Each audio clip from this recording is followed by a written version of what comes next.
बेटा इस युद्ध में हकीम खान ने अकबर की सेना का नेतृत्व किया था मान सिंह ने। समझे आप? मान सिंह ने। अकबर की सेना का नेतृत्व किसने किया था? मान सिंह ने। अकबर की सेना का नेतृत्व किसने किया था बाबू? मान सिंह ने। काम खत्म। ये कौन सी विजय थी बेटा? हल्दी घाटी का युद्ध था, है ना। कब लड़ा गया हल्दी घाटी का युद्ध? 1576 में। राजा हैं दो आमने सामने, अकबर और राणा प्रताप, और साथ साथ देखें दो सेनापति हैं। राणा प्रताप के सेनापति का नाम क्या था? हकीम खान। अकबर के सेनापति का क्या नाम था? मान सिंह बेटा, है ना। काम खत्म। चले यहीं पर बेटा रोकेंगे क्लास आपकी, थोड़ा एक बार रिवीजन करा करके फिर बता रहे हैं आपको, है ना। जरा देखिएगा आप। हाँ देखें बेटा, चले यहाँ से देखें, यहाँ फटाफट देख लीजिए आप मुगल साम्राज्य एनसीईआरटी क्लास 7 पढ़ रहे हैं बेटा, 7 वाली कक्षा वाली। मुगल दो महान शासकों के क्या थे? वंशज थे। इसको पढ़े ना आप। किनके वंशज थे? तैमूर के और चंगेज खान के। काम समाप्त हो गया था ना। आ जाए नीचे देखें। तैमूर के समय का एक लघु चित्र है। तैमूर के समय का अगर देखें, समय का नहीं बल्कि तैमूर के बारे में एक लघु चित्र मिलता है, तैमूर से जुड़ा हुआ, है ना। जहाँ पर बेटा कुछ लोगों के चित्र बने मिलते हैं, तैमूर के, मीरन शाह के, अबू सैफ के, उमर शेख मिर्जा के। चले खत्म करें। मुगल स्वयं को किसका वंशज मान रहे हैं? तैमूर का। यहाँ आ जाए, तैमूर कब मर गया भाई? 1404 में। इंडिया पर कब आक्रमण किया था? 1398 में। किस वंश के समय? तुगलक। राजा कौन था उस समय? नासिरुद्दीन महमूद। यहाँ आ जाए, बाबर कब फरगना का शासक बना? 1494 में। या और ही देखें, शैबानी खान ने बाबर को क्या किया था? पराजित किया था। यहाँ आ जाए, 1504 में काबुल विजय, एक सिक्का, शाहरुखी नामक। बादशाह की उपाधि कब धारण किया था बेटा? बादशाह की उपाधि कब धारण किया था? देखें 1507। ठीक है ना। आगे देखें, मुगलों के सैन्य अभियान में बाबर का पानीपत वाली विजय कब हुई थी बेटा? 1526। बहुत बढ़िया। किनके बीच लड़ाई है? बाबर जीता है, एक उपाधि लिया है। कौन सी उपाधि बेटा? कलंदर की उपाधि। ठीक। यहाँ आ जाए, खानवा का युद्ध कब लड़ा गया? 27। किनके बीच है बेटा? बाबर और राणा संग्राम सिंह के बीच। ठीक है ना। बाकी सब कहानी बताया गया आपको, पूरी कहानी, है ना। अब इसी को धर्म युद्ध या जिहाद घोषित किया था। किस युद्ध को? खानवा के युद्ध। जीतने के बाद एक उपाधि लिया है, गाजी की, है ना। फिर युद्ध आता है बेटा 1528 में, चंदेरी। कहाँ है चंदेरी? बहुत अच्छे। किनके बीच? मेदिनी राय हार गए, है ना। क्या कारण था युद्ध का? कोई बता दे। किला मांग दिया था, किला दे दीजिए, है ना। तो ये हो गया। घाघरा का युद्ध कब हुआ? जल और थल दोनों में, है ना। लड़ाई मैदान में हो रही थी, बाद में धीरे धीरे सेना पीछे गई, घाघरा नदी में, है ना। वहाँ भी लड़ाई होने लगी, मैदान में भी और जल में भी, पानी में भी हुई लड़ाई। ये हो गया बेटा। बाबर की मृत्यु हो गई 30 में। बाबर को पहले कहाँ दफनाया गया था? आगरा में। किसके समय ले गए काबुल? शेर शाह। बाबर का मकबरा कहाँ है? बाबर का मकबरा काबुल में है। और हुमायूं का मकबरा कहाँ है? 2 मकबरा जान के। मकबरा से एक सवाल आया है आपका LT ग्रेड वाले में, आएगा तो कर दीजिएगा, है ना बेटा। अब यहाँ आप पढ़ लिए बेटा। अब जरा देखेंगे आप, है ना। ये देखिए आप, हाँ ये आ जाए। बाबर चक्र, ये तो बड़ा बताए ना भैया। हाँ इसी को बताना है। बाबरनामा किस भाषा में है? तुर्की। क्यों? बाबर क्या था? चगताई तुर्क। क्लियर है ना? आराम से, कोई दिक्कत नहीं ना बाबू। अब देखें, अब क्या बाबरनामा को फारसी भाषा में भी लिखा गया? किसके समय? अकबर। मुगलों की राजभाषा क्या थी? सवाल आया मैडम आपका, है ना।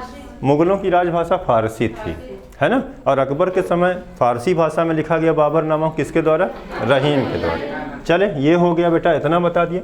हुमायूं के समय वसीयत देखें, साम्राज्य का बंटवारा देखें, समस्या देखें, और फिर लड़ाई देखेंगे 1539। कौन सी लड़ाई? चौसा। 1540 कन्नौज। हुमायूं कहाँ भाग गया? ईरान। और वहाँ के जो शाह थे, नाम क्या था? सफाविद शाह। कब रिटर्न आया? 55। इस बार ज़्यादा समय वो सत्ता का सुख नहीं भोग पाया। किस घटना में उसकी मृत्यु हुई थी? सीढ़ियों से गिर गए। 3 लोगों की मृत्यु की घटनाएं बता दें बेटा। सल्तनत काल में वो सुल्तान जो लड़ते हुए मारा गया, इब्राहिम लोदी, है ना। दिल्ली सल्तनत का वो सुल्तान जो घोड़े से गिर करके मरा था, कुतुबुद्दीन ऐबक। दिल्ली सल्तनत का वो सुल्तान जो मंडप गिर गया, दब कर मर गया। बताएं, समय दे रहे हैं 10 सेकंड। दिल्ली सल्तनत का वो सुल्तान जो मंडप पिंडाल गिरा उसी में दब करके मर गया। एक 6 साल के बच्चे को बचाने के लिए उसी के ऊपर सो गया। बच्चा तो बचा, सुल्तान मर गया। सल्तनत काल का सुल्तान था ना बेटा। ऑप्शन दें? गयासुद्दीन तुगलक, मोहम्मद बिन तुगलक, फिरोज शाह तुगलक, नासिरुद्दीन महमूद तुगलक। गयासुद्दीन तुगलक। अच्छा, वो षड्यंत्र था, कहा जाता है षड्यंत्र था। जो मंडप बनाया था वो जौना खां बनाया था। जौना खान माने मोहम्मद बिन तुगलक। एक बढ़ई बुला कर लाया था, उसका नाम था अहमद अयाज। वही बढ़ई खीला मारा था उसमें, और ऊपर वाली बल्लिया पर बनवैबा ने किया था। जब सुल्तान आया ना, उसको हिलवा करके गिरवा दिया गया। उसी में दब करके सुल्तान की क्या हो गई थी? मृत्यु हो गई थी। और वही जो सुल्तान दबा था ना बेटा, उसका कुछ ही दिनों पहले झगड़ा हो गया था। किससे? निजामुद्दीन औलिया से। दिल्ली के सूफी संत नहीं हैं, निजामुद्दीन औलिया से। तो निजामुद्दीन औलिया के यहाँ संदेशा भिजवाता है। घोड़े से भागता हुआ एक आदमी जाता है, कहता है कि सुल्तान ने एक संदेशा भिजवाया है कि उसके दिल्ली आने से पहले दिल्ली से भाग जाइए। आप सुल्तान के शत्रुओं को भी आशीर्वाद दे देते हैं और धुआंधार लड़ने लगते हैं हम लोगों से, है ना। तो आप आशीर्वाद दे रहे हैं सबको, सुल्तान को खाली आशीर्वाद नहीं दे रहे हैं, है ना। तो उन्होंने कहा था कि जाके सुल्तान से बताना कि दिल्ली अभी दूर है। दिल्ली अभी क्या है? दूर है। हुनूज दिल्ली दूरस्त, उन्होंने कहा था हुनूज दिल्ली दूरस्त, और ये घटना हो गई। तो कुछ लोग कहने लगे वो निजामुद्दीन औलिया ने श्राप दिया था, मर गया सुल्तान। दो कथन है, एक मंडप गिराकर मार दिया गया, एक निजामुद्दीन औलिया का क्या था? श्राप था। 2.5 दिन का झोपड़ा क्या है? मस्जिद है। कौन बनवाया था? 2.5 दिन का झोपड़ा क्यों नाम पड़ा? 2 बात बताए मैडम। एक तो वहाँ मेला लगता था 2.5 दिन वाला, और ये कथन है कि 2.5 दिन में बना वो, ठीक है ना। दोनों याद रखेंगे। अच्छा, यहाँ आ जाएं आप, देखें मैडम, तो ये हो गया आपका। कहाँ आप पहुँचे बेटा? 1540 कन्नौज का युद्ध हुआ, शेरशाह हारा, ईरान गया। बाद में वो वापस आता है, सत्ता का सुख ज़्यादा दिनों तक नहीं भोग पाता है, सीढ़ियों से गिरकर उसकी मृत्यु हो गई, उसे दफना दिया गया। कहाँ? दिल्ली में। और दिल्ली में उसका मकबरा है। 1857 के विद्रोह के समय उसी के मकबरे से गिरफ्तार किया जाएगा। किसे? अंतिम मुगल बादशाह को। क्या नाम था? बहादुर शाह जफर। और बहादुर शाह को, जफर को गिरफ्तार करते हुए फोटो दिखाया गया NCERT 8 में, है ना। बहादुर शाह जफर को गिरफ्तार करते हुए फोटो दिखाया गया है। और गिरफ्तार करने वाला कर्नल कौन था? वो हडसन। दिल्ली में बेटा, दिल्ली में 1857 के विद्रोह को किसने दबाया था? हडसन ने। हडसन गिरफ्तार कर रहा है, उनके लड़कों को मारा गया, है ना। तो वहाँ बताएंगे आपको। 1857 आ ही रहा है, अगली NCERT हमारी वही आ रही है ना। अब बेटा ये वाला देखें, आपका हो गया। अब जरा देखिएगा आप, विजय पढ़ रहे हैं आप। हुमायूं वाला काम खत्म कर दिया, अकबर में आ गए। तो अकबर में हम गुजरात विजय नहीं बताए हैं, है ना, आगे बताएंगे गुजरात। देखें 1568 में कौन सी विजय है? मेवाड़ विजय, एक बात।